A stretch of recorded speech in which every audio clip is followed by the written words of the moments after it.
Selamat malam, balik lagi dengan gue Om Ardi. Nah, malam ini gue mau sharing ke lulu semua teman-teman gue yang baik hati. Yang gue sharing ini penting ya, karena berdasarkan pengalaman gue udah 1000 tahun ya di kredit. Udah kayak Sun Gokong aja ya. Pengalaman gue yang ya masih sedikit lah, cuman ya gue sharing ini buat kebaikan kita bersama ya. Khususnya para peminjam dana modal usaha atau investasi dari bank atau dari lembaga keuangan manapun. Nah, gue sharing malam ini mengenai apa sih penyebab-penyebab selama ini yang gue ketahui, yang gue amati, yang gue rasakan, yang menyebabkan debitur itu atau peminjam itu bermasalah. Udah dikasih kredit misalkan, bermasalah. Banyak sih jawab, wah ini sih duit yang gak jelas sih, misalkan apa, dipakai untuk apa, misalkan seperti itu. Nah, gue rangkum nih, ada beberapa hal nih, mungkin ada 5 atau 6 ya, gue udah catat sih. Apa aja yang menjadi penyebab kredit bermasalah. Yang pertama adalah dipakai buat konsumtif. Nah, ya, uangnya kemarin buat apa, Pak? Ya, karena ada mobil murah, Pak, tetangga. Ya, saya sebagian buat beli mobil, Pak. Atau sebagian untuk kawin lagi. Enggak sih ya. Buat ngawinin anak saya, Pak. Bisa aja kan? Why not? Kenapa kacang ya enggak? Ya, dipakai buat hal-hal yang tidak berhubungan dengan usahanya. Dipakai untuk konsumtif, dipakai beli mobil, dipakai buat renovasi rumah, pakai buat nikahin anaknya, dipakai buat minjemin saudara. Nah, itu yang menyebabkan biasanya kredit bermasalah. Karena apa? Muternya nggak bagus. Misalkan dikasih kredit buat usaha, nggak muter tuh usahanya. Karena duitnya buat yang lain. Sementara ada kewajiban baru, artinya ada angsuran baru yang harus dicicil setiap bulannya terkait dengan kredit yang sudah diterima kan. Artinya apa? Usaha tidak meningkat, tapi kewajiban meningkat. Karena ada cicilan baru ya otomatis calon-calon masalah itu biasanya. Dan itu udah terbukti ya. Yang dipakai kreditnya untuk selain usahanya biasanya bermasalah. Loh, saya nggak boleh beli mobil gitu Pak dari hasil usaha saya. Boleh, asal jangan dari uang kredit. Kalau kreditnya dimasukin ke usaha, putranya makin bagus, ada laba, ada untung, dipakai sebagian buat beli mobil, silahkan. Keuntungan itu yang buat beli kendaraan, buat nikahin anak, buat minjemin saudara, itu nggak masalah keuntungannya. Asal jangan duit kreditnya dipakai langsung buat hal-hal konsumtif di luar usaha ya. Itu yang pertama. Yang kedua adalah beli aset yang bersifat spekulatif. Tiba-tiba ada tetangga kan, Pak saya tanah saya mau dijual nih, ya kan? Wah murah ya. Nanti kan bisa kita jual lagi kan dengan harga yang lebih bagus kan, lebih menarik kan. Nah itu pasti harganya tuh ya. Iya kalau kejual yang ada nih yang udah nih yang gua rasain, yang gua ketemuin dan gua kenalin dengan baik.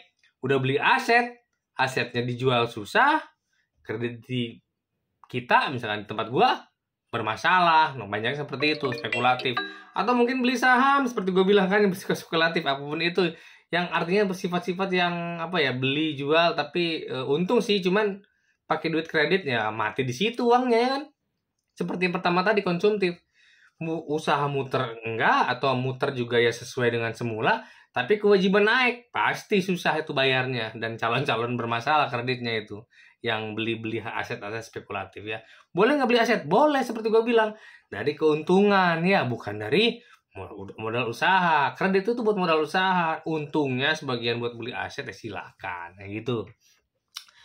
Terus selanjutnya adalah berbagi dana kredit. Nah, ini sering banget nih. Jadi misalkan anaknya minjem nih, nanti bapaknya minjem. Dengan harapan, Pak nanti bayarnya bareng ya, gitu kan. Bapak sekian, saya sekian. Ternyata dianya bagus, lancar, tapi bapaknya nggak bayar-bayar. Sehingga apa? Bapak saya belum bayar, Pak. Bapak saya belum ngangsur ke saya nggak bisa buat bayar ke bank. Jadi seperti itu. Yang ada saling salah-salahin. Karena bapaknya misalkan atau saudaranya yang belum bayar yang berbagi dana kredit tadi ya, misalnya dibagi dua atau gimana, sehingga calon-calon bermasalah itu. Mungkin si nasabahnya bener, bayarnya sesuai, sudah ada duitnya untuk bayar angsuran.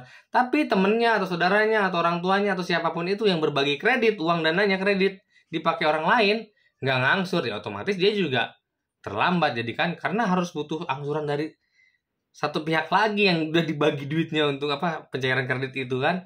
Jadi sehingga dia kesulitan juga kan memenuhi kewajiban bulanannya karena dia merasa saya cuma pakai separuhnya Pak, separuhnya lagi pakai si Anu. Nah, Padahal bank tidak mau tahu karena yang tanda tangan di perjanjian kredit bapak gitu misalkan kan. Jadi bank taunya bapak bayar full. Perkara bapak bagi 2 atau bagi 3 dari orang lain, terus bapak nggak dapat angsuran dari mereka, ya itu resiko bapak. Ngapain bapak mau gitu kan?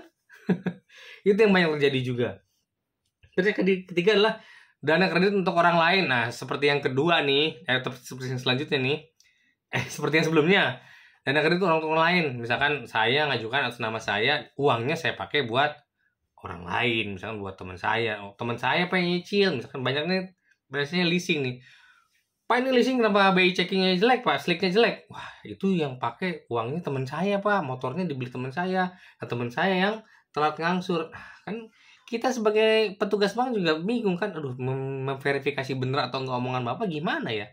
Kan dipakai orang lain gitu Pak, namanya nama bapak tapi kreditnya untuk orang lain. Kok mau gitu kan? Jangan pernah mau ya guys. Kalau misalkan ada teman atau saudara atau siapapun, nama kamu dong yang ngajukan, soalnya nama saya udah blacklist misalkan kan, itu calon-calon bermasalah lagi. Yang kena siapa? Yang kena ente yang ngajukan kredit, yang tanda tangan kredit, yang terima pencairannya, perkara dananya akhirnya dilimpahkan ke orang lain, ya itu urusan ente. Kenapa ente mau kan gitu kan? Agak pilek. Selanjutnya dipakai buat mengharapkan dari usaha yang belum ada. Nah ini sering nih. Gimana Pak? Nanti pengembalian dari mana? Sering gue tanya kayak gitu kan. Oh nanti kan Pak kita punya outlet baru 5 Pak. Nah itu udah lebih Pak. Nah itu yang biasanya yang calon-calon masalah. Karena apa? Outletnya belum ada, misalnya cabangnya belum ada, satu pun belum ada. Dia udah ngomong 5, itu pasti balik Pak. Ya kalau berjalan lancar ya enggak. Makanya kalau minjem kredit, usahakan pengembaliannya dari usaha yang sudah ada betul-betul. Sehingga apa? Kalaupun ada rencana penambahan outlet, penambahan cabang, itu nilai plus ya. Jadi penambah apa ya? Penambah pengembalian ke bank nanti gitu. Tapi kalau untuk betul-betul untuk angsuran itu upayakan usaha yang sudah ada. Jadi sehingga kalau sesuatu terjadi yang buruk, misalkan usaha yang akan dibukanya gagal atau apa, masih kuat untuk ngangsur dana untuk ngangsur kredit yang sudah ada gitu. Jadi pakai usaha yang sudah ada, pahit-pahitnya cabang itu nggak jadi dibuka deh. Nah, bisa nggak ngangsur pakai usaha yang sudah ada? Mestinya sih, harusnya sih ngukurnya dari usaha yang sudah ada ya. Jangan usaha yang belum ada. Banyak sekali terjadi tuh. Pak nanti ruko ini kan banyak Pak, nanti saya sewa-sewain. Tapi kan nanti, terus rukonya udah bangun. Kalau nggak bangun gimana? Kalau nggak ada yang nyewa gimana? Kan harus dipikirin hal-hal terburuk kan? Ya nggak, namanya kredit tetap harus mikirkan hal-hal yang paling pahit ya nggak. Makanya upayakan dari usaha yang sudah ada pengembalian kreditnya, jangan usaha yang masih di awang-awang.